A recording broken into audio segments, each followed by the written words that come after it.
हाइपोस्पेडियास। तो देखिए दो टर्म साथ में आती है, एक तो हाइपोस्पेडियास, एक ओपनिंग है वो ऊपर ना होके नीचे कहीं भी। अब हम ये समझेंगे कि इसके कारण क्या है, किस वजह से ऐसा होता है, लेकिन उससे पहले हमें एक छोटी सी बात समझ लेनी है कि जब मेल और फीमेल बनते कैसे हैं। जब भी कोई छोटा बच्चा होता है तो उसको सिर्फ खेलने कूदने का ही शौक होता है, खाने पीने का शौक होता है, उसको अपनी बॉडी से कुछ खास लेना देना नहीं होता है। लेकिन जब कोई बच्चा जो बड़ा होता है, जो वो प्यूबर्टी की तरफ जाता है, मतलब जवानी की तरफ जाता है, तो उस टाइम में वो अपनी बॉडी को समझने की कोशिश करता है, अपने अंगों को समझने की कोशिश करता है, क्योंकि उस टाइम में बहुत सारे चेंजेस आते हैं और उसका माइंड भी डेवलप कहीं ना कहीं बहुत ज़्यादा हो रहा होता है। तो उस टाइम में अगर उसको ये पता चले कि मेरा जो प्राइवेट पार्ट है वो मेरे दोस्तों के कंपैरिजन में, क्योंकि ऐसे नॉर्मली देखते नहीं हैं लेकिन पढ़ते हैं, तो उन चीज़ों के बारे में थोड़ा हमें नॉलेज होने लगता है। तो या फिर कहीं से गूगल से देख लिया, कहीं से भी देखा, अगर उनको पता चलता है कि जो मेरा प्राइवेट पार्ट है वो डिफरेंट है, थोड़ा अलग है, जैसा नॉर्मल होना चाहिए वैसा नहीं है, उनके जो बॉडी पार्ट है उसमें डिफेक्ट है, कोई प्रॉब्लम है, तो उनको बहुत ही बुरा लगता है। तो उस पेशेंट के माइंड के ऊपर भी बहुत ज़्यादा इफेक्ट होता है एंड वो हमेशा स्ट्रेस में, टेंशन में रहता है और उसको फिजिकली भी बहुत ज़्यादा प्रॉब्लम होती है। अब हम ये जान लेते हैं कि ये जो प्रॉब्लम है इसका नाम क्या है। तो इसका नाम होता है हाइपोस्पेडियास। अब देखिए ये जो नाम है थोड़ा सा अटपटा है, हो सकता है किसी ने सुना हो, किसी ने नहीं सुना हो, लेकिन ये जो प्रॉब्लम है ये बहुत कॉमन है, मैं आपको बहुत अच्छे से। तो आज हम बात करेंगे इसी प्रॉब्लम के ऊपर कि हाइपोस्पेडियास क्या होता है। एंड एक होता है एपिस्पेडियास। तो ये पुरुषों में हो सकता है, महिलाओं में भी हो सकता है, लेकिन बहुत ज़्यादा कॉमन है किसमें, पुरुषों में। तो आज हम बात करने वाले हैं पुरुषों में हाइपोस्पेडियास क्या होता है। तो ये प्रॉब्लम बहुत कॉमनली मिल जाती है, लेकिन इसका नाम आपने शायद नहीं सुना हो, तो मैं आपको बता देती हूँ ये प्रॉब्लम क्या है, ये किस वजह से होती है, कारण क्या है एंड इसका ट्रीटमेंट हो सकता है या नहीं हो सकता है, और जो पुरुष है उसकी जो सेक्सुअल लाइफ है उसके ऊपर उसका क्या इफेक्ट होता है। ठीक है, इसके अगर ठीक करवाने की कोशिश की जाए तो क्या ये ठीक हो जाता है पूरी तरीके से, एंड उसके बाद प्रॉब्लम्स क्या आती हैं या फिर कोई प्रॉब्लम नहीं आती, इन सब के बारे में हम डिटेल में बात करने वाले हैं आज के वीडियो में। So my name is Ekta and आपका हम सबका YouTube channel study with me. तो चलिए शुरुआत करते हैं आज के वीडियो की। तो अब हम बात करते हैं हाइपोस्पेडियास। तो देखिए दो टर्म साथ में आती है, एक तो हाइपोस्पेडियास, एक एपिस्पेडियास। एपिस्पेडियास का मतलब ऊपर ओपनिंग होती है जहां से जो मेल है, जो पुरुष, जिस छिद्र से पेशाब बाहर निकलता है बॉडी से, उसको हम बोलते हैं मीटस, राइट। एंड जिस ट्यूब के थ्रू आता है उसको हम बोलते हैं यूरिथ्रा। ठीक है, जिस ट्यूब के थ्रू जो पेशाब है, यूरिन है, जो बॉडी से बाहर निकलता है, उसको हम बोलते हैं यूरिथ्रा। और वो जो ओपनिंग है वो कहाँ पे होती है, बिल्कुल हेड पे होती है, बिल्कुल टिप के ऊपर होती है। ठीक है, समझ में आ रहा है। तो इस तरीके से ये क्या है, यूरिथ्रा है, एंड ये जो टिप है यहां से क्या है, यूरिन बॉडी से बाहर निकलता है। लेकिन अगर किसी किसी में क्या हो जाए कि ये जो यूरिन है ये बिल्कुल की जो ओपनिंग है वो ऊपर ना होके नीचे कहीं भी प्रेजेंट हो। ठीक है, नीचे कहीं पे भी प्रेजेंट हो। इस तरीके से हो सकता है कि ये जो ओपनिंग है ये यहाँ पे टिप पे ना होके ये कहाँ प्रेजेंट हो सकता है यहाँ पे प्रेजेंट हो।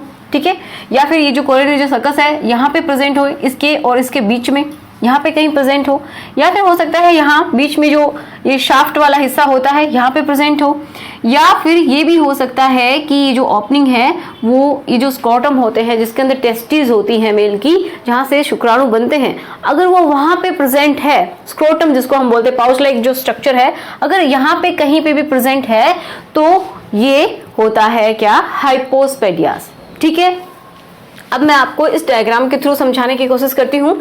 ये बिल्कुल एक नॉर्मल मैंने डायग्राम बनाया है।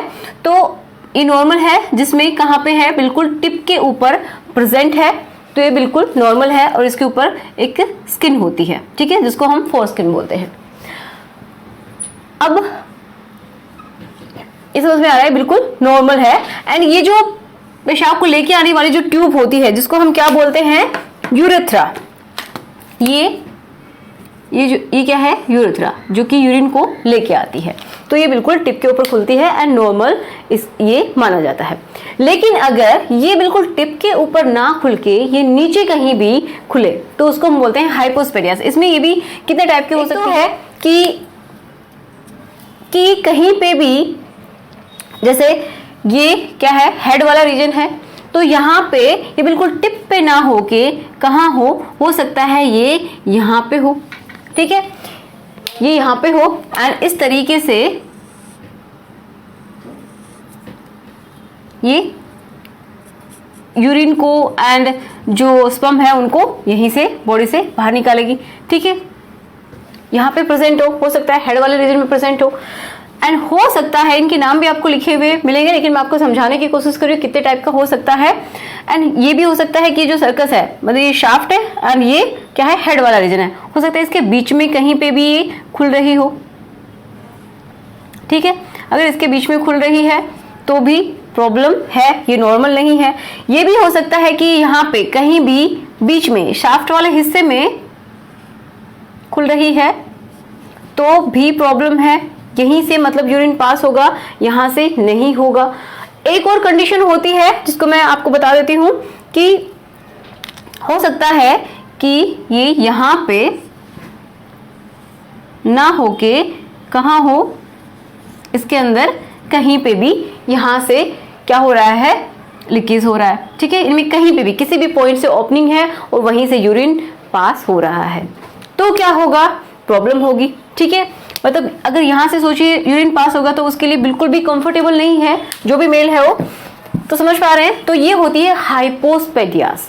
इसी तरीके से एक होती है एपिस्पेडियास। ठीक है, इसके बारे में थोड़ा सा मैं आपको बता देती हूँ कि ये जो ओपनिंग है ये नीचे ना होके कहीं भी ऊपर हो। ठीक है, ये जो यूरिथ्रा है वो भी कहाँ जाए, ऊपर की तरफ कहीं पे भी खुल रही हो सकता है यहाँ पे खुले, या हो सकता है यहाँ पे खुले। ठीक है, या फिर इन दोनों के बीच में यहाँ ऊपर खुले, या फिर बिल्कुल एंड में यहाँ पे खुले। तो इस तरीके से प्रॉब्लम हो सकती है। ठीक है, इतना समझ में आया। अब सबसे ज्यादा प्रॉब्लम मतलब सबसे कॉमन कौन सी होती है और सबसे रेयर कौन सी होती है, तो ये वाली सबसे रेयर होती है जो कि बिल्कुल यहाँ से अगर ओपनिंग है। ठीक है, मतलब हो सकता है यहाँ से अगर ओपनिंग है स्क्रोटम में, जो पाउच जैसा स्ट्रक्चर होता है जिसमें टेस्टिस होते हैं, अगर वहां से ओपनिंग है तो सबसे ज्यादा वो खतरनाक है, लेकिन बहुत कम मिलती है ऐसी। ठीक है, लेकिन अगर ऐसा है कि ये फर्स्ट एंड सेकंड जो है इनमें अगर इस तरीके की है तो ये बहुत ज़्यादा तो भयानक नहीं हो सकती, इसका इलाज भी हो जाता है, लेकिन बहुत ही कॉमन होती है, ये बहुत ही आसानी से देखने को मिलती है। सबसे ज़्यादा ये वाली देखने को मिलती है, और क्या है कि इसका इलाज भी बहुत अच्छे से किया जा सकता है। ये कॉमन है बट ये बहुत अच्छे से ठीक भी किया जा सकता है। अब हम ये समझेंगे कि इसके कारण क्या है, किस वजह से ऐसा होता है, लेकिन उससे पहले हमें एक छोटी सी बात समझ लेनी है कि जब मेल और फीमेल बनते कैसे हैं। ठीक है, कब इनका मतलब जो सेक्सुअल ऑर्गन है वो कब पूरी तरीके से डेवलप हो जाते हैं। तो देखिए, जब लगभग 8 से 12 वीक का टाइम होता है तो उस टाइम इनका बनना शुरू हो जाता है। 8 जो वीक है मतलब लगभग कितना टाइम हो गया कि 2 महीने का जो बेबी है अपने माँ के गर्भाशय में, तो उस टाइम में एक कॉमन सी स्ट्रक्चर होती है जिसको हम बोलते हैं, क्या है ये, ट्यूबरकल, जेनिटल ट्यूबरकल। ये एक कॉमन होती है, उस टाइम कोई भी डिफाइन नहीं कर सकता कि मेल है या फिर फीमेल है। उसके बाद क्या होता है कि हार्मोन्स का बहुत बड़ा रोल है, पहले भी मैंने बताया है, हर जगह हार्मोन्स का बहुत बड़ा रोल है। जब ये जो हार्मोन है डाइहाइड्रोटेस्टोस्टेरोन, तो जो मेल में उसको मेल बनाने के लिए, उसके जो सेक्स ऑर्गन है वो मेल की तरह बनाने के लिए ये हार्मोन काम करता है, जिसकी वजह से ये जो स्ट्रक्चर है, सीधी तरीके से आपको बता रही हूँ, वो लगभग इस तरीके से हो जाती है। एंड ये जो हेड वाला हिस्सा होता है उसको बनाती है, एंड इसमें यूरेथ्रा जो है उसका विकास होने लग जाता है, विकास होता है पूरी तरीके से। एंड ऊपर वाला जो हिस्सा है तो वो पूरी तरीके से, देखिए जो यूरेथ्रा है वो पूरी तरीके से ऊपर तक नहीं बनती है, लेकिन बाद में इसमें भी क्या होता है, कैन्युलेशन हो जाता है कि इसमें भी एक गुहा के जैसी बन जाती है, जो टिप वाला हिस्सा होता है यहाँ पे। जब ये दोनों कनेक्ट हो जाती है तो पूरी यूरेथ्रा बन जाती है कि जो पेशाब की जो नली है वो पूरी बन जाती है, एंड ये पूरा हेड वाला रीजन है। तो पूरे तरीके से विकास हो जाता है, कब तक, लगभग 14 वीक में या फिर 17 वीक्स तक आते आते ये पूरी तरीके से विकसित हो जाता है, किसमें, मेल के अंदर। ठीक है, इसी तरीके से हार्मोन्स दूसरी तरीके से एक्ट करते हैं। दूसरे हार्मोन्स अगर फीमेल बनी है तो कौन से, एस्ट्रोजन, अगर लड़की बनी है तो कौन से हार्मोन, एस्ट्रोजन हार्मोन का एक्ट होगा। एंड ये वाला हिस्सा जो है ये देखिए, ये फीमेल का जो सेक्स ऑर्गन है उसमें डेवलप हो गया है। ठीक है, क्लिटोरिस है, यहाँ से यूरेथ्रा, ये ओपनिंग है, यहाँ पे यूरेथ्रा इससे कनेक्ट होती है, ये ओपनिंग बन जाती है, एंड ये विजाइनल ओपनिंग है। ठीक है। तो इस तरीके से मेल एंड फीमेल का बनना होता है। लगभग हम बोल सकते हैं 15 वीक में या फिर 17 वीक में ऐसा हो जाता है, ठीक है। अब हम बात करते हैं कि जो प्रॉब्लम है ये क्या है। अगर इन हॉर्मोन्स में कमी होती है तो उसकी वजह से क्या होगा कि जो यूरिथ्रा जो ट्यूब बन रही है वो पूरी तरीके से डेवलप ना हो सकता है वो कम ही डेवलप हुई हो, एंड जिसकी वजह से क्या हो जाए, ये हो सकता है यहाँ पे इसकी ओपनिंग हो जाए, ठीक है। तो इनमें हॉर्मोन्स में बिल्कुल सटीक रीजन नहीं है, लेकिन फिर भी इन हॉर्मोन्स की वजह से ही ये प्रॉब्लम आती है कि इनमें कहीं पे भी ये जो ओपनिंग है बन जाती है, इन हाइपोस्पेडियास की प्रॉब्लम आती है, ठीक है। इसी तरीके से फीमेल में भी ऐसा होता है। अगर आप कहेंगे कि फीमेल के ऊपर वीडियो बनाना है तो मैं डेफिनेटली वीडियो बनाऊंगी, आप मुझे कमेंट बॉक्स में लिख सकते हैं। अब ये जो वीडियो है ये भी किसी ने मुझे कमेंट बॉक्स में लिखा था कि ये वीडियो बनाइए, तो इसलिए मैं ये वीडियो बना रही हूँ। हो सकता है कि किसी की प्रॉब्लम हो, वो जो कमेंट करने वाले हैं वो बता रहे थे कि उनके बेटे के साथ ऐसा हुआ है, ठीक है। तो चलिए अब हम बात करते हैं कि इसके और क्या कारण हो सकते हैं। अब एक तो मैंने बताया कि हार्मोन्स हैं जिनकी वजह से भी ऐसा होता है। दूसरा क्या है कि जो फीमेल है, अगर वो फीमेल जो प्रेग्नेंट है अगर वो स्मोक करती है तो भी ये प्रॉब्लम आ सकती है। अगर वो फीमेल किसी हार्मोन की थेरेपी ले रही हो पहले से, ठीक है, एक जैसे कि टेक्निक्स यूज करवाई जाती है, जैसे नॉर्मली अगर किसी को कोई फीमेल प्रेग्नेंट नहीं हो रही है, कंसीव नहीं कर पा रही है, तो हम जिसको बोलते हैं ART, ठीक है, असिस्टेड रिप्रोडक्टिव टेक्नोलॉजीज का अगर यूज कर रही है तो उसमें हार्मोनल थेरेपीज दी जाती हैं, तो उसकी वजह से भी ये प्रॉब्लम आ जाती है, ठीक है। अगर स्मोक कर रही है, अगर हार्मोन्स पहले से कोई थेरेपी ली है, या फिर ड्यूरिंग प्रेगनेंसी चल रही है, या फिर कुछ ऐसे ड्रग्स खाए जा रहे हैं, तो इन सब की वजह से भी ऐसा हो जाता है। किसी का वेट बहुत ज्यादा है, जो फीमेल है जो प्रेग्नेंट है उसकी वजह से भी प्रॉब्लम आ जाती है। एंड एक और कॉमन, अगर जो फीमेल है वो 35 साल से ऊपर है तो उसको भी उसका जो बेबी होगा उसको होने के चांसेस हैं। तो ये कुछ ऐसे प्रॉब्लम ऐसे कारण हैं जिनकी वजह से ऐसा हो सकता है। अब इसको सुधारा कैसे जा सकता है, अगर ऐसे मतलब होने से रोका कैसे जाए, तो वैसे तो बिल्कुल सर्टिफाइड रीजन नहीं है किसी के पास भी, लेकिन फिर भी क्या है कि जो मैंने कारण बताए हैं अगर उनके ऊपर ध्यान दिया जाए तो कुछ हद तक हम सोच सकते हैं कि नॉर्मल ही बच्चा पैदा होगा। अब हम बात करते हैं कि इसका ट्रीटमेंट क्या है, जो कि बहुत जरूरी है। तो देखिए, इसका ट्रीटमेंट अगर 6 से 12 मंथ में ले लिया जाता है, जब बच्चा पैदा होता है, तो ये बहुत ही अच्छी बात होती है। उस टाइम में बहुत सक्सेस के भी चांसेस बहुत अच्छे होते हैं, ठीक है। तो इस टाइम में जरूर से जरूर माँ बाप को इतना जागरूक होना चाहिए कि अगर बच्चे के साथ कोई प्रॉब्लम है तो बिल्कुल भी ये ना सोचे कि लोग क्या कहेंगे, क्योंकि लोगों का काम तो कहना ही होता है, वो कुछ ना कुछ कहते ही रहते हैं। तो उनको नेग्लेक्ट करना चाहिए, बिल्कुल इग्नोर करना चाहिए, छोड़ देना चाहिए। अपने बच्चे को देखना चाहिए सबसे पहले कि इसके लिए क्या सही। अब हम बात करते हैं कि अगर कोई पेशेंट है तो उसको प्रॉब्लम्स क्या क्या आती हैं। तो देखिए, प्रॉब्लम क्या क्या आती हैं। पहली बात तो जो ये पेशेंट है, तो अगर कोई नॉर्मल है तो उसमें क्या है कि एक यूरिन जो पास करता है तो बिल्कुल एक टारगेटेड जगह पे जाता है यूरिन, ठीक है, अपनी बॉडी से थोड़ा दूर हटके, ताकि जो यूरिन से हमारी बॉडी टच ना हो, ठीक है, सिंपल सी बात है। लेकिन अगर ये नॉर्मल नहीं है, कहीं पे भी अगर यूरिन गिर रहा है, हो सकता है यहाँ से ओपनिंग हो तो यूरिन यहीं पे आएगा और यहीं से वो नीचे गिरेगा। तो पहली बात तो जो फ्लो होगा वो बहुत कम होगा, बहुत धीरे धीरे यूरिन आएगा, ठीक है। एंड यूरिन बिल्कुल स्पीड में तो नहीं होगा, इस वजह से क्या होगा कि उसका फैलाव भी हो जाएगा, कि वो बॉडी के एक सही तरीके से ना निकल के, एक धार के तरीके से ना निकल के वो ऐसे ही फैल जाएगा, जिस वजह से क्या होगा, बॉडी पे भी उसके छींटे लगेंगे, ठीक है, बॉडी पे भी उसके छींटे लगेंगे, जिस हो सकता है यहाँ पे जो ऑर्गन्स हैं, जो अंग हैं, उनके ऊपर भी छींटे लगेंगे, तो जिसकी वजह से क्या हो सकता है, इन्फेक्शन हो सकते हैं बार बार ऐसा होने की वजह से। और एक और क्या प्रॉब्लम होती है इनमें कि इनकी जो फोर स्किन है वो भी बहुत कम डेवलप होती है। अगर यहाँ पे ओपनिंग है तो क्या होगा, ये जो फोर स्किन है यहाँ पे भी पूरी तरीके से डेवलप नहीं होगी। एक बहुत ही प्रॉब्लम की बात ये है कि जिनको इस तरीके की प्रॉब्लम है तो उनमें जो टेस्टिस है वो बॉडी से बाहर पूरी तरीके से नहीं आएंगे। देखिए, इस चीज को समझना बहुत जरूरी है। ये मेल है, ठीक है, ये पाउच में क्या होती हैं, टेस्टिस आ जाती हैं, ये हमारा जो नीचे वाला रीजन होता है, जो हिस्सा है वो है। तो पहले क्या होती हैं, जन्म से कुछ टाइम तक पहले तक ये टेस्टिस यहाँ पे होती हैं, लेकिन बाद में ये यहाँ पे नीचे आ जाती हैं। स्क्रोटम जिसको हम बोलते हैं, पाउच जैसा स्ट्रक्चर जो होता है, इसके अंदर ये आ जाती हैं। लेकिन अगर किसी को हाइपोस्पेडियास की प्रॉब्लम है, किसी को इस तरीके की प्रॉब्लम है, तो ये पूरी तरीके से नीचे नहीं आती हैं। ठीक है, तो ये भी एक बहुत बड़ी प्रॉब्लम होती है अगर हाइपोस्पेडियास किसी को है तो। ठीक है, तो ये भी बहुत ही प्रॉब्लमेटिक है, आगे चल के बहुत दिक्कत दे सकती है। तो इसका भी इलाज टाइम पे होना जरूरी है। अगर आप कहेंगे इसके ऊपर वीडियो बनाइए तो प्लीज इसके ऊपर भी आप कमेंट कर सकते हैं, मुझे बता सकते हैं, मैं इसके ऊपर वीडियो बनाऊंगी। एक और क्या प्रॉब्लम आ सकती है कि जब वो कोई भी एडल्ट बनता है तो उस टाइम में क्या होगा कि उसको अपने रिलेशन बनाने में, सेक्सुअल रिलेशन बनाने में प्रॉब्लम होगी, इंटरकोर्स में प्रॉब्लम आएगी, वो नॉर्मली नहीं हो पाएगा।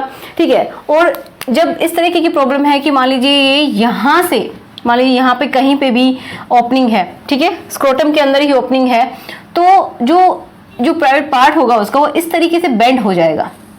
ठीक है, इस तरीके से बेंड हो जाएगा। तो बेंड होने की वजह से क्या होगा, बहुत सारी दिक्कतें आती हैं। अगर किसी को बचपन में ही, शुरुआत में ही पता चल जाता है तो उसका इलाज उसी टाइम हो जाना चाहिए। 1 से 1.5 साल के बीच में इसका इलाज बहुत ही सक्सेसफुली हो जाता है। ठीक, तो ये कुछ प्रॉब्लम्स हैं। और बहुत ही इंपॉर्टेंट कि किसी को तो आगे चल के लाइफ में इतनी बड़ी प्रॉब्लम आ जाती है कि वो इनफर्टाइल हो जाता है, वो अपने बच्चे आगे चल के जो मेल है वो पैदा नहीं कर सकता है। तो ये बहुत बड़ी प्रॉब्लम्स आगे लाइफ में चलती रहेंगी अगर इसका टाइम पे इलाज नहीं किया गया। अब बात करते हैं इसके ट्रीटमेंट की। तो ट्रीटमेंट में इसकी जो स्थिति है कि किस तरीके की दिक्कत है उसको देखते हुए ट्रीटमेंट होता है, बट मेनली होता है सर्जरी। देखिए, किसी को हार्मोन्स की थेरेपी भी दी जाती है। अगर किसी को माइक्रो पेनिस की प्रॉब्लम है, मतलब जिसका पेनिस बहुत छोटा है, उस तरीके की कोई प्रॉब्लम है, तो उसको हार्मोन्स दिए जाते हैं एंड देन सर्जरी का काम किया जाता है। अब सर्जरी में कौन कौन से स्टेप्स होते हैं, तो 4 स्टेप्स होते हैं। पहला यहाँ पे है कि स्ट्रेटनिंग द शाफ्ट, जो शाफ्ट है, ठीक है, जो ये वाला जो हिस्सा होता है प्राइवेट पार्ट का, तो उसको पहले सीधा किया जाएगा। किसी में मैंने बताया बेंड हो जाता है इस तरीके से, तो उसको पहले क्या करते हैं, सीधा करते हैं। फिर उसके बाद क्या करेंगे, उसमें एक चैनल बनाएंगे, मतलब रास्ता बनाएंगे, एक तरीके से ट्यूब हम समझ सकते हैं वो बनाएंगे। ठीक है, जिसको किसमें रिकंस्ट्रक्ट किया जाएगा, जैसे कि यूरिथ्रा होती है कि जिसमें से यूरिन बॉडी से बाहर निकलता है, वो जो ट्यूब होती है उस तरीके का एक चैनल बनाया जाता है। ठीक है, फिर उसके बाद क्या करते हैं कि जो मीटस है उसको बनाया जाएगा, मतलब ये जो ओपनिंग है उसको बनाया जाएगा बिल्कुल मिड में, एंड देन क्या करेंगे, इनको कनेक्ट करेंगे। ठीक है, पूरी तरीके से इसको कनेक्ट करेंगे।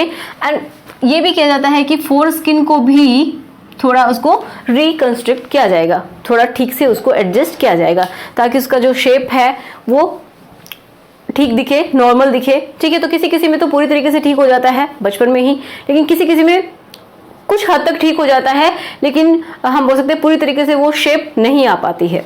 ठीक है, अब उसके बाद जो कॉम्प्लिकेशन है वो क्या हो सकती हैं, तो अगर कोई एडल्ट है तो उसको बहुत ज़्यादा डिस्कम्फर्ट होता है अगर इस तरीके की सर्जरी करवाई जाती है, लेकिन बचपन में इतना डिस्कम्फर्ट नहीं होता है। ठीक है, अब एक प्रॉब्लम जो है वो आती है फिस्टुला की, कि मान लीजिए किसी को हाइपोस्पेडियास की प्रॉब्लम है कि यहाँ से जो पहले वाला जो था वो यहाँ पे था, ठीक है, ओपनिंग, जिसमें से जो यूरिन है वो पास होता था, लेकिन बाद में जब डॉक्टर इसको यहाँ पे बना देते हैं तो कभी कभी कुछ टाइम तक ये पूरी तरीके से ठीक नहीं हो पाता है, इसमें से भी थोड़ा बहुत यूरिन है वो बाहर निकलता है। तो मतलब कभी कभी हम ये समझ सकते हैं कि कुछ टाइम के लिए, कुछ महीनों के लिए मान सकते हैं इसकी लीकेज की प्रॉब्लम होती है एंड देन ये ठीक हो जाती है। इसी को बोलते हैं फिस्टुला, मतलब दूसरी जगह से कहीं से भी ये जो यूरिन है वो बाहर निकल रहा है। तो ये सारी प्रॉब्लम्स आती हैं इस केस में। ठीक है, तो आई होप आपको आज का वीडियो हेल्पफुल लगा होगा। जिसने ये क्वेश्चन पूछा था हो सकता है उसका ये डाउट क्लियर हुआ होगा। तो मिलते हैं नेक्स्ट वीडियो में, जिसमें हम बात करने वाले हैं कि अगर आप कहेंगे तो इसी के ऊपर वीडियो बनाएंगे कि फीमेल में ये प्रॉब्लम किस तरीके से होती है, कहाँ पे होती है, उसको भी हम समझेंगे, इसकी वजह से क्या क्या प्रॉब्लम्स हो सकती हैं। तो मिलते हैं नेक्स्ट वीडियो में, तब तक के लिए thank you so much. And इस वीडियो को जितना हो सके शेयर कीजिएगा ताकि इस की वजह से लोगों की हेल्प हो सके, इस प्रॉब्लम को लोग समझ सके एंड ज़्यादा इसको छुपाने की कोशिश ना करें। So thanks for watching.